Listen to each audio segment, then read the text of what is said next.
On the way in, it was cordial, but the friendly vibe would not last long. You're gambling with World War III. You're gambling with World War III. In the Oval Office, jaw-dropping remarks, over-the-top tension, and voices raised forcefully. It was extraordinarily stunning. You got to be more thankful.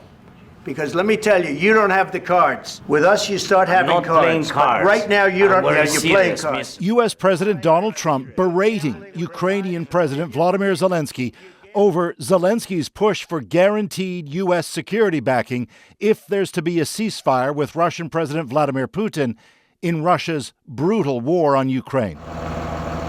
As Russia's assault raged on in Ukraine, Zelenskyy underlined for Trump Putin cannot be trusted. Without pushing back against him, eventually even the U.S., as Zelenskyy put it, will feel problems, he said.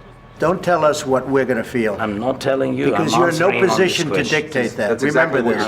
You're in no position to dictate what we're going to feel. At one point, Ukraine's ambassador to the U.S. dropped her face into her hands. Trump pressed Zelenskyy to give the U.S. access to Ukrainian resources, the basis for the meeting between the two. But Zelenskyy consistently repeated his call for U.S. support in return. Trump, unwilling. You're either going to make a deal or we're out. And if we're out, you'll fight it out. I don't think it's going to be pretty. When Zelenskyy exited, the minerals deal remained unsigned. Said Trump later on his way to Florida. He's got to say, I want to make peace. He doesn't have to stand there and say about Putin this, Putin that, all negative things. You saw what I saw today.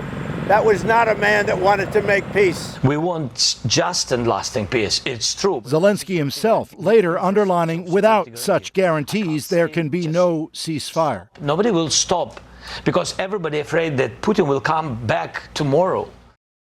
Also in that interview, Erica, Zelenskyy acknowledged he regretted the exchange and said they'd have been better off on all of that behind closed doors. Okay, well, Paul, beyond the deal, which is now on hold, is there any sign of repercussions for Zelenskyy? Yeah, well, there's some reporting tonight that after that chaos in the Oval, that there are now discussions at the White House on whether the U.S. will continue to send military aid to Ukraine at all. Out by the helicopter, Trump was asked if indeed he's considering that. He said simply, it doesn't matter what he's considering. As well tonight, reports Trump officials told Zelenskyy after he stepped out of the Oval Office that he'd made a huge mistake and had committed a disservice to Ukraine. Okay, thanks, Paul. Paul Hunter in Washington.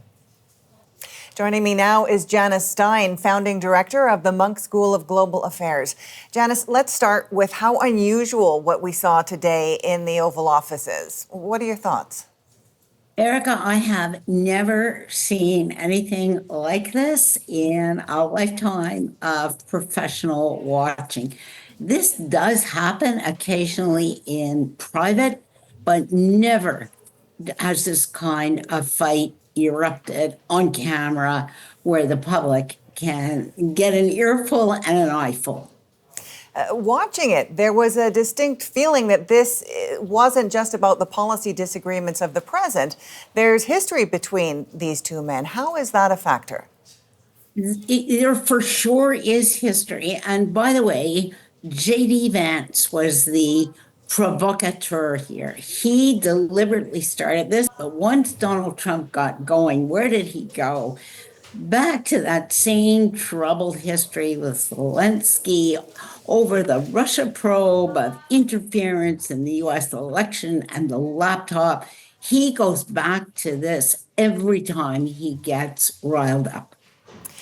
J.D. Vance as well, the U.S. Vice President, also seemed to be saying several times, have you said thank you? Have you thanked us? And then Trump joined in on that as well. What do you make of that? There is a motif that has been around for quite a while, that Zelenskyy has not openly expressed gratitude to the United States for all the help.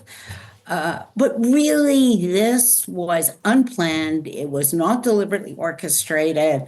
Trump got going when Zelenskyy challenged him. And once Trump gets going, the better strategy, frankly, is not to continue, not to go up the ladder with him, but to wait out the storm. It's hard to do, I must say. It is extraordinarily difficult to do. How did you feel about how he handled that? He seemed to be biting his tongue in some places, President Zelenskyy. He veered back and forth. There were clearly times when he knew he was being baited and he should not be. But at other times, he was just so irritated by, frankly, the untruths that were being spoken, $350 billion worth of aid, that he rose to the bait, he challenged, he interrupted. Now, briefly, Janice, there is some praise for how Zelenskyy handled himself, but do you think it will come at a price? Yes. I mean, there's no question there's praise for Zelenskyy. This is a person of courage and integrity who does not back down. And that has stood him in good stead for the last terrible 3 years that his country has gone through. But there is a price, and that price is because Ukraine needs American military support. And he walked out of the White House without the agreement and with a fuming Donald Trump. That is not a good outcome for Zelenskyy. He did leave earlier than planned, they say. Janice Stein, thanks for your insights tonight. You're so welcome. So the world sat up when that exchange aired live, and then came the flood of reaction. Country after country announcing they stand with Ukraine, and Republicans praising Donald Trump. Katie Nicholson takes us through it. It was perhaps best summed up in 3 words. Complete, utter disaster. I'm off to the White House. Republican Senator Lindsey Graham had hours earlier posted this cheery video celebrating a deal to be signed between the U.S. and Ukraine. This is Donald Trump, the deal maker and peacemaker on display. That video didn't age well. Graham, a longtime Ukraine supporter, now aggressively defending his own president. Somebody asked me, am I embarrassed about Trump? I have never been more proud of the president. Elsewhere in D.C., ripples of outrage at Trump's behavior. This is just truly, truly embarrassing. Americans are divided on supporting Ukraine, often along party lines.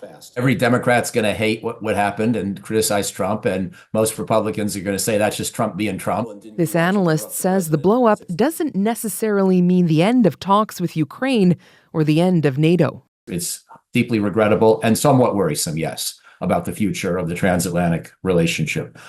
But I also would say, don't overinterpret every blow-up. Tell that to Europe, where one country after another offered unequivocal support for Ukraine.